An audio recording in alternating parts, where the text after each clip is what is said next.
예, 3장 믿음으로 말미암는 중생 그리고 회개. 오늘은 신자가 성화를 체험하나 이생에서는 죄 없는 완전함이란 없음. 예, 이러한 주제 아래서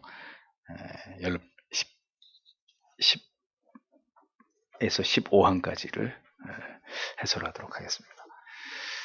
첫 번째 항, 중생자와 육체의 정욕입니다. 중생자와 육체의 정욕. 자, 신자는 중생을 통해서 죄로부터 자유를 얻지만 그것은 완전한 자유가 아니죠. 거듭난 하나님의 자녀가 되었어도 여전히 죄와 싸워 나아가야 될 우리 안에 잔존하는 죄성이 있습니다.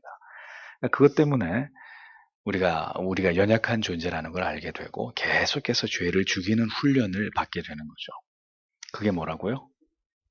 mortification, 죄 죽임이라는 거죠. 중생한 사람에게도 여전히 잔존하는 죄성으로 인해서 정욕을 쫓아 죄를 지을 수밖에 없는 유혹과 자극이 만들어지게 됩니다.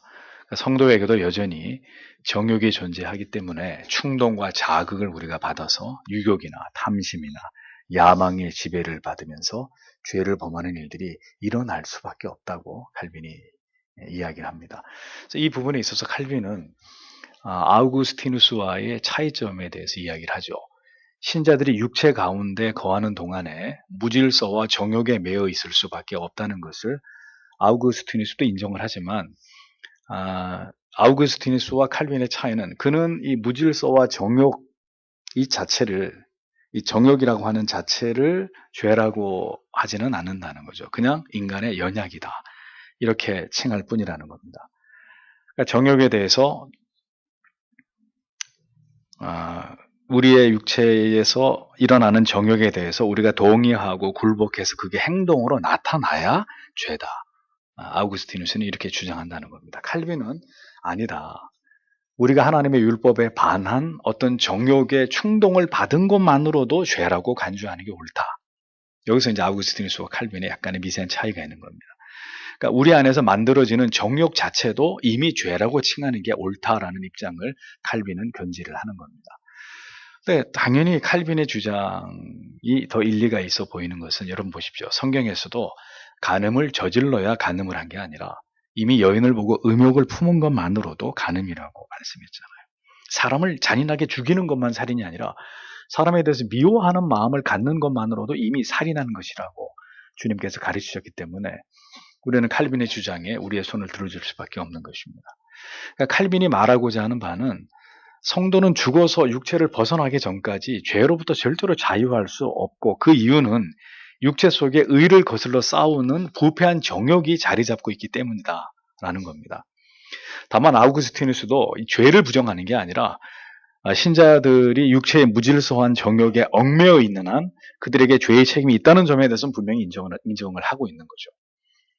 다만 그 정욕의 상태로 있을 때는 그냥 연약함이라고 보고 죄라고까지 말할 필요는 없다라는 게 이제 아우구스티누스의 주장이죠. 자, 우리는 이제 중요한 것은 인간을 어떤 존재로 이해해야 되느냐 하는 문제입니다.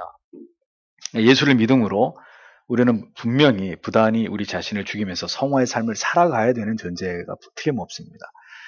그런데 그 성화의 삶이라고 하는 것은 부단히 자기와의 싸우는 과정이라는 거죠. 그러하기 때문에 거듭난 성도를 할지라도 말이나 행동에 있어서 생각과 감정과 마음에 있어서 죄가 만들어질 수밖에 없는 것은 당연한 것이라는 겁니다. 다만 거듭난 성도는 진리의 말씀 앞에서 자신의 죄를 깨닫게 되고 그래서 돌이켜 회개하게 되고 하나님 앞에 용서를 구함에 있어서 이제 거듭나지 않은 자들과 본질적 차이가 있는 거죠. 안 믿는 사람들은 죄를 계속 지어요. 죄를 지으면서 그게 죄라는 걸 모른단 말이죠. 회개하지도 않아요. 그런데 신자는 똑같이 우리 안에 있는 죄성, 정욕에 이끌려서 우리가 죄를 짓고 넘어질 때 그게 죄라는 걸 깨닫고 회개하게 되고 하나님 앞에 겸손히 무릎을 꿇는다는 것에서 자연인들과 차이가 있다는 겁니다. 누구나 실수하고 어리석음을 범할 수 있습니다. 그것은 그가 하나님의 자녀임에도 불구하고 육신의 정욕에 이끌릴 수밖에 없는 이 땅에 있는 한은 불완전한 존재이기 때문이다. 그래서 우리는 누구도 정죄해서는 안 됩니다. 그렇게 여전히 불완전한 존재로 내 자신을 그리고 지체들을 바라보면서 그에게 다만 나와 우리 모두에게 하나님의 은혜가 필요하다는 사실을 깨달아서 기도해주고 권면해주고 더 성화되고 성숙한 믿음을 갖도록 기다려줘야 되는 거죠. 하나님을 알아가면서 더불어 반드시 우리에게 필요한 것이 인간이 어떤 존재인지를 깨달아가는 겁니다. 하나님만 열심히 알면 되는 게 아니라 분명히 성경에도 그런 구조가 나타나요. 하나님의 성부, 성자, 성령 하나님에 대해서 알고 그 다음에는 반드시 인간이 어떤 존재인지를 알아야 돼요. 그래서 인간에 대한 이해가 없을 때 인간에 대한 몰 이해가 결국 우리로 하여금 더 많은 죄를 짓게 만들고 어떻게 하나님을 신앙해야 되는지에 대한 길을 찾지 못하게 만드는 이런 문제를 야기시키는 거죠. 인간이 어떤 존재인지를 인간이 전적 타락, 부패, 무능의 존재라는 것을 깊이 깨달아갈 때 사실은 우리에게 여유가 생깁니다. 여유가. 저 사람은 왜 저래? 왜 저 모양이야? 교회를 그렇게 오래 다녔는데도 왜 저 정도밖에 안 돼?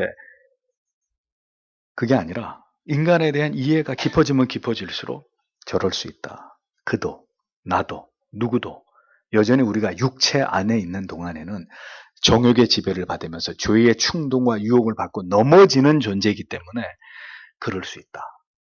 여유가 생기는 거죠. 그럴 때 서로를 조금 더 이해하게 되고 그의 허물과 부족을 위해서 기도해 줄 수 있게 되고 서로를 보듬어 주면서 위로하면서 때로는 사랑의 마음으로 권면하고 때로는 또 하나님의 말씀으로 책망하면서 보다 성화된 그리스도인의 삶을 살아가도록 서로가 서로를 도울 수 있는 것이죠. 11번째, 죄의 법이 제거되었으나 그 흔적은 남아있음. 하나님께서 교회와 성도의 모든 죄를 씻으시고 거룩하고 흠이 없게 하시면서 세례를 통해서 그것의 증표를 삼으시겠다고 약속을 하셨고 그 일들이 모든 택자들 안에서 이루어진다고 말씀하신 것은 죄에 대한 모든 책임을 그렇게 감당하신다는 의미로 이해해야 된다고 칼빈은 이렇게 말을 합니다. 즉 자기 백성들을 하나님께서 반드시 중생시킴으로 죄의 다스림, 지배 속에서 그들을 건져내신다는 의미입니다. 성령의 능력으로 결국은 죄와의 싸움에서 궁극적으로 이기는 자들로 세워주신다는 그런 뜻이죠. 그러므로 이 말씀을 올바로 이해하기를 우리는 죄가 우리를 다시 지배하고 다스리는 일을 못하게 할 뿐 성령께서는 우리의 옛사람이 십자가에 못 박히고 죄의 법이 신자에게 제거되게 하는 것이지 모든 죄를 지을 수 있는 능력까지 우리 안에서 다 빼앗아 소멸시킨 것은 아니다라는 겁니다. 예수를 믿고 거듭나게 될 때 성령이 다시는 죄의 지배 아래서 죄의 종로로 타는 삶을 살지 못하도록 우리를 해방시킨 거지. 그럼에도 불구하고 다시 우리가 죄를 지을 수 있는 그 능력까지도 하나님이 다 거두어 가신 건 아니다. 그래서 죄를 짓게 되는 겁니다. 여전히 성도라 할지라도 죄의 흔적이 남아 있습니다.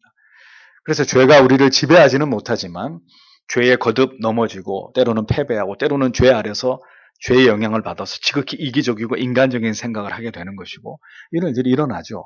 그래서 그런 일들이 일어나는 내 자신을 보면서 하나님은 그런 일들이 일어나는 우리 자신을 그렇게 이런 진리의 깨달음을 통해 겸손하게 만드는 이런 역할을 하게 하는 것이다. 이렇게 칼빈이 설명을 합니다.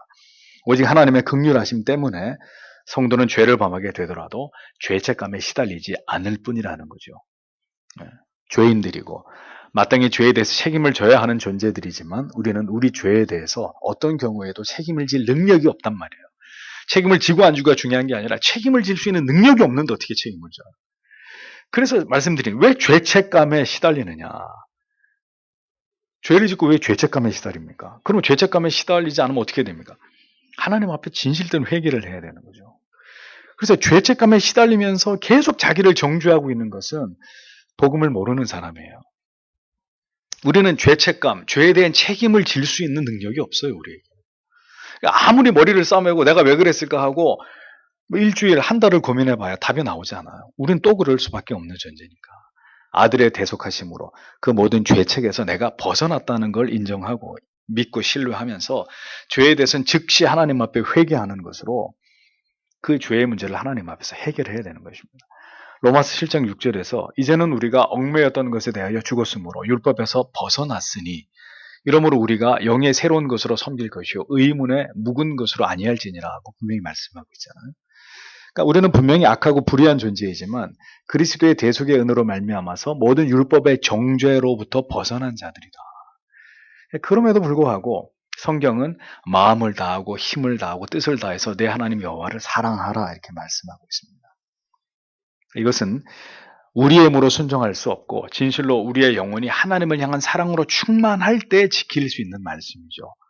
죄악된 인생이 그렇게 하나님만을 간절히 사랑하고자 하는 마음을 지키지 못하고 허망한 것으로 우리의 마음과 생각이 흘러가 버린다면 우리는 당연히 이 말씀을 지킬 수 없게 되는 겁니다.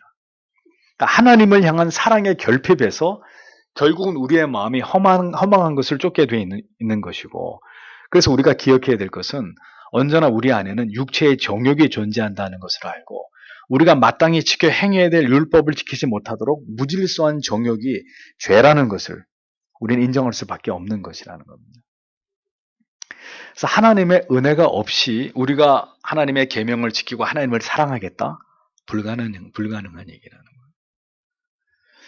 그러니까 우리 육체 안에 잔존하는 정욕은 죽을 때까지 우리 안에 있습니다. 다만 하나님의 강력한 은혜가 임할 때는 그 육체의 정욕이 확 이렇게 오그라들어가지고 우리 안에서 전혀 그것을 세력화할 수 없을 만큼 이렇게 작아져 있는 것이고, 하나님의 은혜가 다 소멸되어 버리면 이 우리 안에 잔존하던 육체의 정욕, 죄의 씨앗이 순식간에 활성화되면서 강력하게 힘을 얻어가지고 다시 우리로 하여금 죄를 범하게 만드는 그런 작용이 우리 안에서 일어난다는 겁니다. 그래서 칼빈은 육체 안에 잔존하는 모든 정욕은 죄가 아니고 다만 정욕이라는 불씨일 뿐이라고 여기면서 정욕은 율법을 범하는 죄가 아니라는 이런 견해에 대해서 수용할 수 없는 입장을 취하고 있는 것이다 라는 거죠.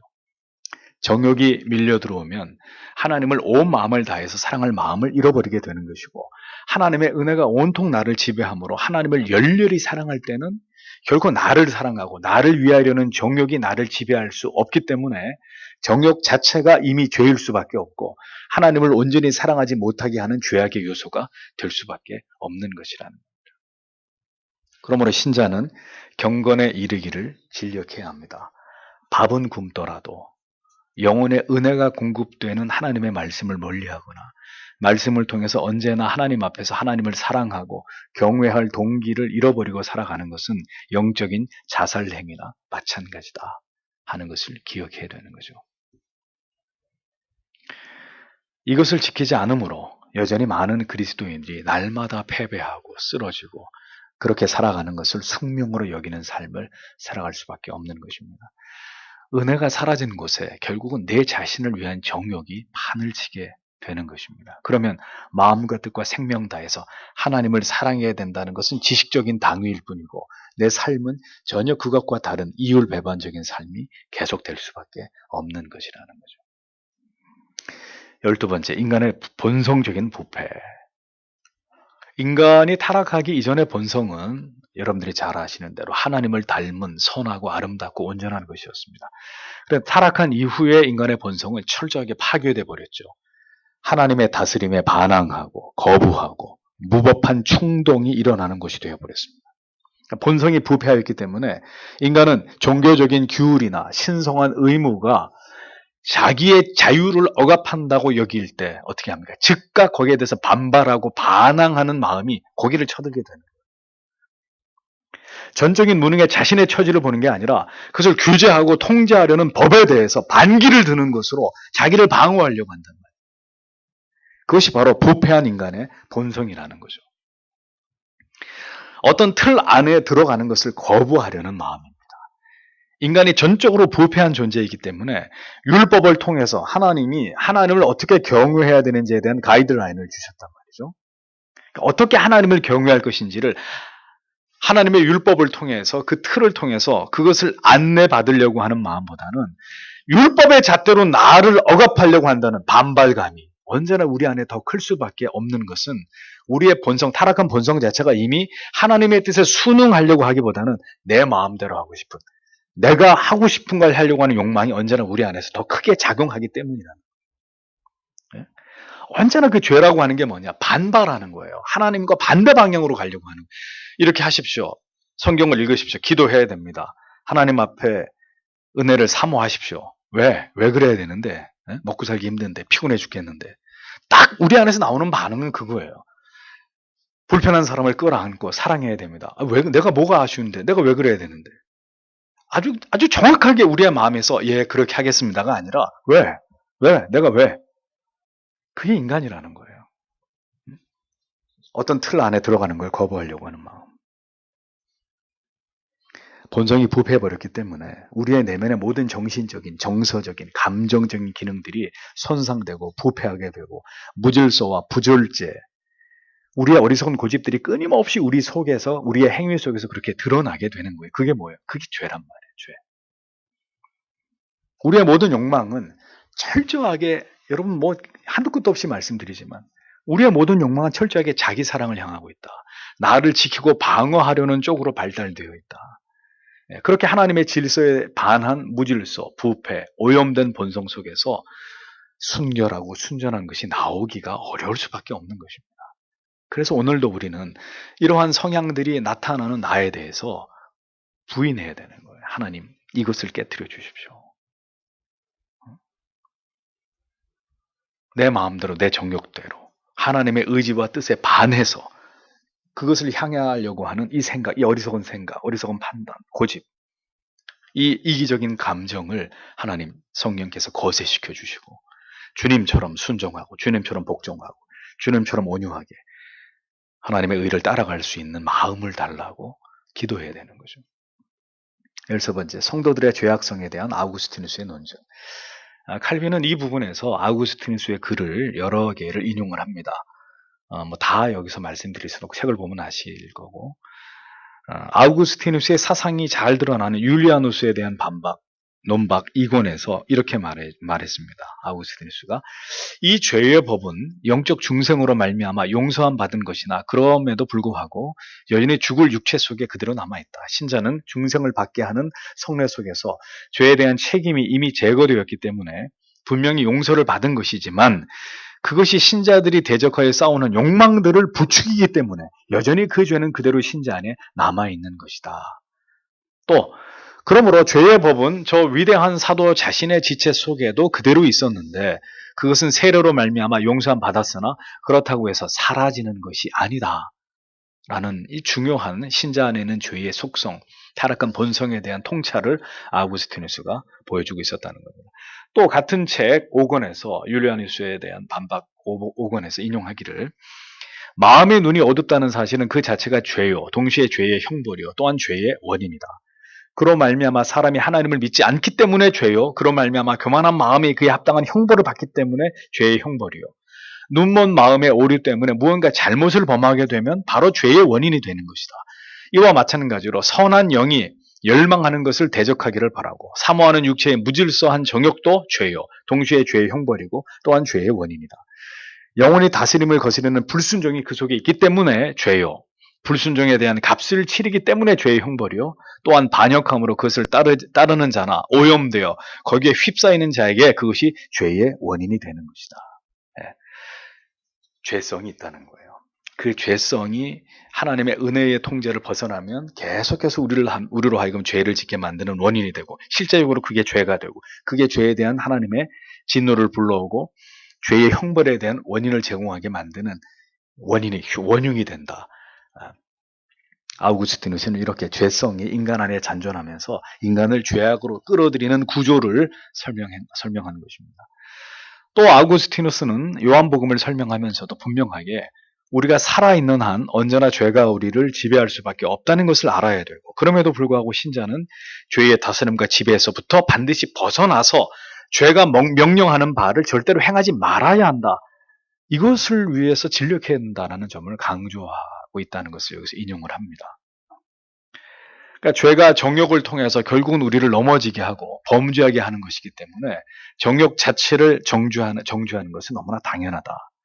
그러므로 우리의 마음은 하나님의 은혜가 지배하지 않을 때 그 타락한 본성으로부터 반드시 정욕이 발동하고 그것이 우리를 지배하려 들기 때문에 성도가 가장 주의하고 경계해야 될 부분은 육체의 게으름으로 경건의 훈련을 소홀히 할 때 언제든 육체의 정욕이 발동해서 죄를 범하게 만든다는 것을 기억하고 언제나 은혜의 방편을 가까이 하고 또 같은 마음으로 주의 이름을 부르는 자들, 즉 성도와 함께 교제하는 것을 가장 중요한 삶의 원칙으로 삼아야 한다는 겁니다. 그것이 죄의 패배에서 성도가 죄를 지으면서 모든 은혜를 잃어버리지 않을 수 있는 첩경이라는 거죠. 14번째, 일부 제세례파의 헛된 망상에 대해서. 자, 일부 제세례파가 다 그런 건 아니고요. 일부 제세례파의 잘못된 주장은 이것입니다. 하나님의 자녀들은 무죄의 상태로 회복되었기 때문에, 다시 죄가 없는 상태로 원상복구됐기 때문에 육체의 정욕을 억제하고 애쓸 필요가 없고, 인도자이신 성령을 따르면서 그가 주시는 충동 아래 있으면 절대로 곁길로 빠질 수 없다. 제세례파의 일부가 이런 주장을 했다는 겁니다. 여기에 이제 반박을 하는 거죠. 헛된 두려움들은 모두 버리고 성령께서 일으키시는 충동에 성실하고도 담대하게 너희 자신을 맡기면 성령께서는 너희에게 그릇된 일을 하라고 명하지 않을 것이다. 자, 이러한 주장을 제세례파의 일부가 이러한 논리를 펴서 헛된 주장을 하고 있는데, 성령의 충동이라고 표현한 그들의 주장 속에서 그러면 인간이 저지르는 온갖 죄악들은 어떻게 설명할 거냐 이거죠. 인간이 무죄한 상태로 회복됐고 이제는 성령의 충동 아래에 있으면은 저절로 뭐 곁길로 빠지지 않는다. 이런 이제 궤변을 얘기할 것 같으면 거듭난 성도라 할지라도 계속 인간이 저지르는 온갖 죄들은 그럼 어떻게 설명할 거예요? 그럼 그게 성령이 주는 충동이냐? 인간이 저지르는 살인, 간음, 술 취한, 교만, 싸움, 쟁투, 사기, 이것도 그럼 다 성령의 충동에서 비롯되는 거냐? 아니라는 거죠. 성령은 분명히 온유와 근신과 자비와 화평과 절제와 진실 등을 우리의 마음에서 일으키는 분이시라는 겁니다. 그러면 인간에 의해서 자행되는 이런 악의 출처들은 그럼 뭐란 말이냐? 이게 설명이 안 되잖아요. 거듭나면 무죄의 상태로 돌아간다. 이런 논리 자체가 전적 타락하고 부패한 인간의 그 실존에 대해서 이걸 무시하는 그런 주장이 되는 거잖아요. 거듭났을지라도 인간 안에 여전히 잔존하는 죄성, 정욕의 존재를 간과한 이 일부 제사례파들의 주장에 대해서 칼빈이 이렇게 비판을 하고 있었던 것입니다. 그리스도인은 성령의 충동에 의해서 하나님을 신앙하는 게 아니라 진리의 성경 안에서 진지하게 신앙의 길을 모색하는 자들이다. 이렇게 얘기합니다. 그래서 성경은 성령을 충동이라고 말하지 않는다 이거죠. 성령이 우리에게 주신 것은 거룩해 하심과 성화를 위한 것이다. 우리의 부정과 더러움을 깨끗이 씻어서 하나님의 의에 순종하는 상태로 이끄시는 분이 성령이십니다. 우리에게 이렇게 충동질을 하시는 분이 아니라 그것을 주도하시되 우리의 동의를 통해서 우리의 자발적 순종과 복종을 통해서 하나님의 의에 기꺼이 순종하도록 그렇게 이끄시는 분이라는 거죠. 다만 그럼에도 우리 편에서 그 성령의 의도에 고삐를 늦추고 우리의 고집대로 행하려고 하는 무질서한 정욕을 우리가 억제하고 통제하지 않는다면 이러한 순종이 우리에게 나타날 수 없다고 칼빈은 못을 박습니다. 주도적으로 성령이 우리 안에서 충동을 하는 게 아니라 우리 안에서 그 하나님의 뜻을 보이고 그 뜻에 복종할 충분한 영적 거룩한 동기를 주시지만, 그렇게 성령이 우리 안에서 그 길로 행하라고 하는데도 그 성령의 순종할 의도를 자꾸 늦추고, 잠깐만요, 지금은 바빠서요, 지금은 내가 그럴 정신이 없어요, 네? 우리 고집대로 행하려고 하는 이 정욕을 우리 스스로 주의 은혜를 통해 통제하려고 하지 않으면 성령이 아무리 우리로 하여금 성화의 길을 가도록 우리 안에서 거룩한 동기를 만들고 우리를 도와주실지라도 우리가 우리 스스로 그것에 반하려고 하는 정욕을 통제하지 않으면 그 성령의 뜻에 온전히 순종하는 일은 일어날 수 없다는 거예요. 그래서 성화는 신인 협동의 결과다, 이렇게 얘기하는 겁니다. 여러분들에게 자주 말씀드리죠. 하나님이 우리의 팔을 강제로 비틀어가지고 그렇게 하게 하시는 성령이 아니십니다. 기꺼이 순종하려고 하는 자에게 순종의 길로 인도하시는 겁니다. 하나님의 말씀을 통해서 은혜를 받고자 간절히 말씀을 오늘도 내일도 펼치는 자에게 어느 날 그 하나님의 말씀이 그 영혼 가운데 빛으로 임하는 거지. 우리가 성령의 거룩해 하심으로 말미암아 깨끗이 씻음을 받았지만 우리가 육체의 감옥에 매여 있는 한 우리가 온갖 악행과 많은 연약함에 둘러싸여 있기 때문에 우리는 꾸준히 전진해야 되고, 악행에 매여 있더라도 날마다 그것과 싸워야 되고, 게으름과 부주의함을 떨쳐버리고 충분히 의지를 가지고 우리 자신을 살피면서 무의식 중에라도 육체의 악함에 빠지는 일이 없도록 해야 된다고 여러분 칼빈이 분명히 우리에게 교훈하잖아요. 그럼 이게 알민이 아니에요? 이게 행위구원이에요?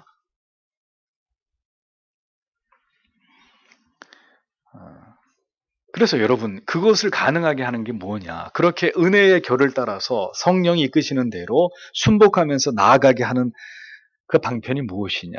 은혜의 방편들을 가까이 합니다라는 겁니다. 그런 점에서 현대의 그리스도인들은 매우 불리한 거죠. 왜? 눈만 뜨면 눈앞에 펼쳐지는 게 다 죄잖아요. 그러니까 방법은 절제밖에 없어요. 절제. 어떻게 해서든 은혜의 방편, 은혜가 내게 흘러 들어오는 것들은 사랑하고 세상의 정욕이 내게 흘러 들어오는 것들은 멀리하고. 이게 우리 안에서 분명히 이루어져야 되는 문제잖아요. 우리는 거꾸로 한단 말이에요. 끊임없이 세속의 정욕이 흘러 들어오는 것들은 늘 옆에다 두고 하나님의 은혜, 이것들을 이기도록 도우시는 하나님의 은혜가, 하나님을 향한 두려움이, 하나님에 대한 그 잊을 수 없는 사랑이 깨달아지고 흘러 들어오는 이 방편은 멀리하고. 그러니까 어떻게 우리의 삶에서 정함이 있고 그리스도를 닮아가는 아름다운 변화, 성화의 진보가 나타나겠느냐? 불가능한 얘기입니다. 이런 부분을 여러분들이 잘 생각하셔야 될 필요가 있습니다. 마지막으로 고린도후서 7장 11절이 가르치는 회개. 바울 사도는 고린도후서 7장 11절에서 회개에 대해서 7가지를 언급하죠. 간절하게 하고, 변증하게 하고, 분하게 하고, 두렵게 하고, 사모하게 하고, 열심 있게 하고, 벌하게 하는 것. 그게 참된 회개다. 이렇게 설명을 합니다. 하나님의 뜻대로 하는 회개케 하는 근심은 간절함 혹은 조심함을 이끌어낸다는 겁니다. 간절함, 다른 번역으로는 조심함. 하나님께 죄를 범했으므로 깨닫고 자신에게 대해서 깊은 혐오와 실망을 느낀 사람은 다시는 성령의 다스림에서 벗어나지 않으려고 하는 헛된 안도감에 빠지지 않도록 깨어있게 된다는, 조심하게 된다는. 은혜를 한번 잃어버린 사람은 그 은혜가 아주 쉽게 깨어지고 잃어버릴 수 있다는 것에 대해서 늘 조심하게 된다는 거죠. 조심하게. 그 다음에 변증은 죄를 범하고 난 이후에 자신의 잘못을 부인하거나 죄를 은폐하고 축소하지 않고 그런 게 아니고요. 여기서 말하는 변증이라고 하는 것은 나 죄 안 지었는데요. 나 이거 내가 지으려고 지은 죄가 아니. 이런 식의 부정과 죄에 대한 변명이 아니라 모든 걸 다 인정해요. 내가 죄를 지었다는, 하나님 앞에 득죄했다는 걸 인정하고 고백하고 용서를 구합니다. 그런데 여기서 말하는 변증은, 그런데 하나님, 내가 이렇게 하나님 앞에 죄를 지었다고 해서 제가 하나님을 사랑하지 않는다는 것이 아닙니다. 내가 하나님을 사랑하지 않기 때문에 죄를 범한 것이 아닙니다. 다만 저의 연약함 때문에 제가 하나님 앞에 죄를 범할 수밖에 없었던 것입니다.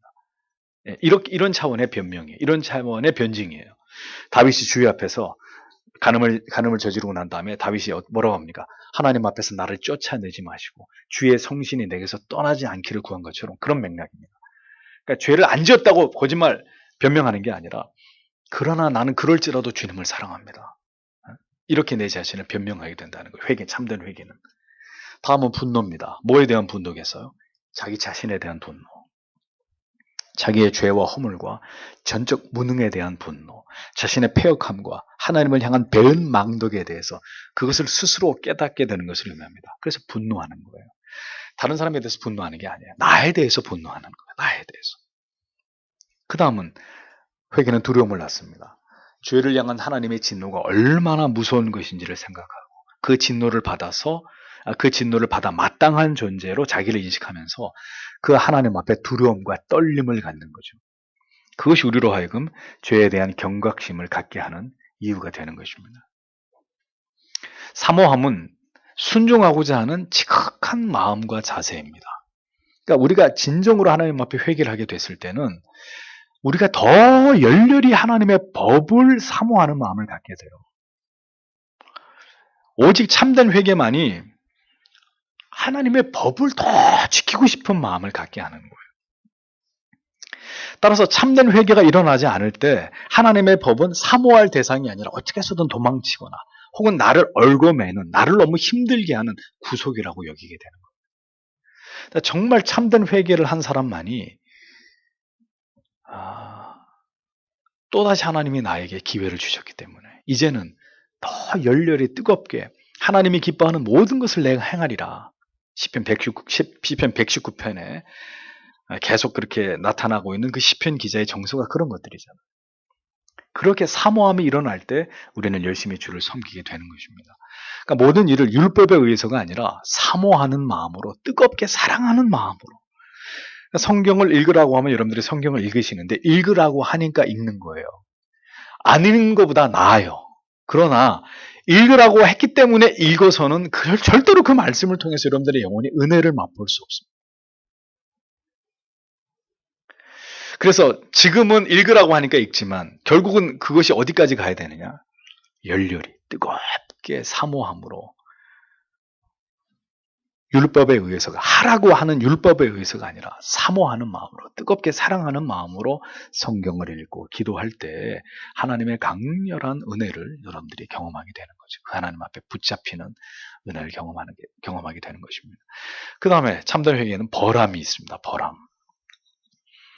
진정한 회개는 징벌을 만들어낸다. 그게 누구에 대한 징벌이에요? 자신에 대한 징벌. 그러니까 자기에 대해서 참된 회개를 한 사람은 자기에 대해서 더 엄격해지는 것입니다. 그러니까 어떤 식으로든 나를 벌하려는 마음을 갖는 거예요. 나를 풀어주는 게 아니라 어떻게든 절대로 믿을 수 없는, 믿지 못할 나를 벌하는 것을 마땅하게 여기는 거예요. 더욱 나의 죄를 예리하게 살피고 나의 게으름에 대해서 관대하지 않으려고 노력하는 것입니다. 그것이 참된 회개를 한 사람의 마음에 깃드는 정서예요. 하나님이 우리의 죄를 심판하실 것을 믿는다면 스스로 자신에게 형벌의 집행자가 되어서 자신에게 스스로 채찍을 후려갈길 수 있어야 합니다. 여러분 보십시오. 그런데 우리는 반대로 하죠. 다른 사람한테는 굉장히 지엄하고 내 자신한테는 한없이 관대하단 말이에요. 우리가 우리 자신에 대해서 얼마나 관대하냐고요. 그러니 이런 마음인 거죠. 내가 하나님 앞에 맞으면 이것보다 훨씬 더 세게 아프게 맞는다.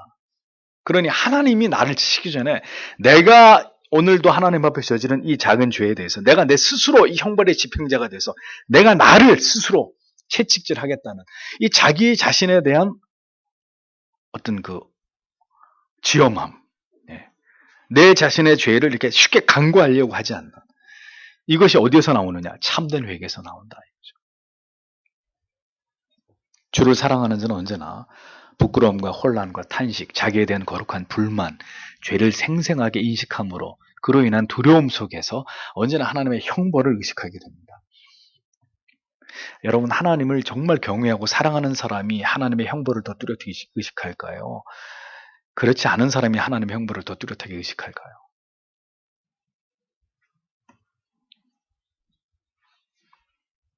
언제나 자신을 벌함이. 근데 칼빈이 여기서 이제 한 가지 우려하는 말을 하죠.